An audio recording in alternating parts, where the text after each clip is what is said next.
अली भी पाक, अबू बकर भी पाक। अली वो है बड़ा मकाम कि जिसको नबी ने अपना बिस्तर दे दिया।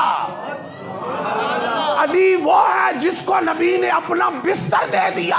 और अबू बकर वो है कि जिनकी गोद को नबी ने बिस्तर बना लिया। जिस अली को बिस्तर दिया वो भी पाक, जिस अबू बकर की गोद को बिस्तर बनाया। तवज्जो है तो अड़ी के कोई नहीं है, तवज्जो है। ए नखेड़े नखूड़े ना करया करो, ना कंपटीशन करया करो, तवज्जो है। वो तलवारों के साए च मौला अली लेटे ना, तो घट उन्होंने भी नहीं की। तलवारों के साए च मौत के मुंह च लेटे ने ना, उधर गार च अबू बकर पाक सारे सुराख बंद कर दिते।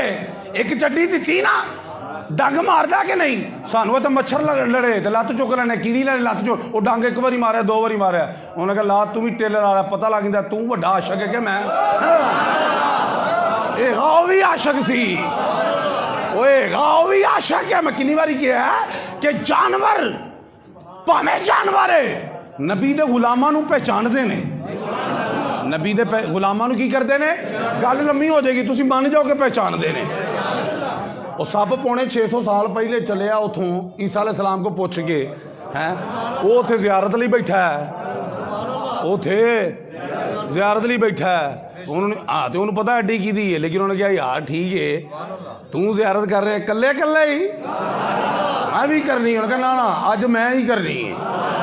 दुनिया वाले दसन तो सही बई हिजरत की रात अबू बकर ने की है जियारत, जो की अज तू नहीं एक बारी मारे दो। गल समझ आती पई है, आँदी तुहानू समझ?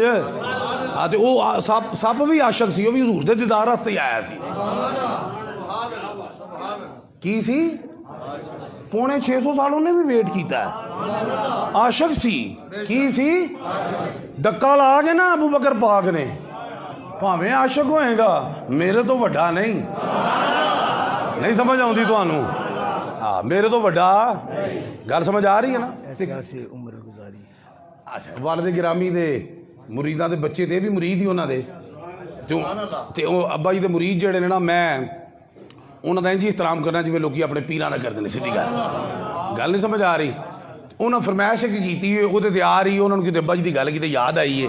इस मुकाम से पढ़ते होंगे सन कि बई वो सब डग पिया मारदा, अड्डी परा नहीं करते, फिर पिया मारदा, फिर मारदा। आरफे खड़ी मियां मोहम्मद बख्श साहब ने वो सप की तर्जमानी की, वो सप की तर्जमानी की, वो सप की तर्जमानी की। की जानवर ने ए मियाँ साहब खड़ी शरीफ वाले कभी कुत्ते की तर्जमानी करते हैं, कभी सप की तर्जमानी करते हैं। सप तो दुनिया के बतेरे, कुत्ते गली गली च, लेकिन अल्लाह का वली उस कुत्ते का जिक्र कर रहे हैं जेड़ा वली दे नाल लगा है, उस सप का जिक्र कर रहा है जेड़ा नबी दे नाल। जो सप मारे ना बार बार डंग, ते आरफे खड़ी ने तर्जमानी की कि सप की कहता है कि अबू बकरा डी परा उठाओ। गल समझ आ रही है?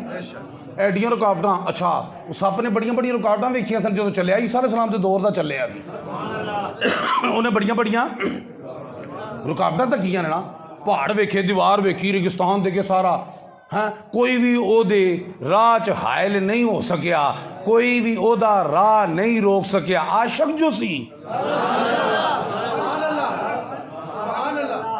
किते फड़िया भी नहीं गया, सप फड़े जाते ने, नहीं फड़िया गया। आशक जो सी लगाया लगाया लगाया, ब्रेक नहीं लगी। आशक जो सी मरदा तरदा पहुंच गया गार च। आशक जो सी अबू बकर पाक ने अड्डी ला के डक्का ला के दस चढ़िया तू आशक होएगा, पर अबू बकर वर्गा ने। उन्हें फिर जो रुकावट आई ना, त्यारफे खड़ी की तर्जमानी करते हैं कि सप की आंदा कि ऐसे आसे मैं ओए उम्र गुजारी अते गुजरे साल हजार, ओए अज माली बाग नहीं वेखण देंदा अते आया जदों ने बहारा।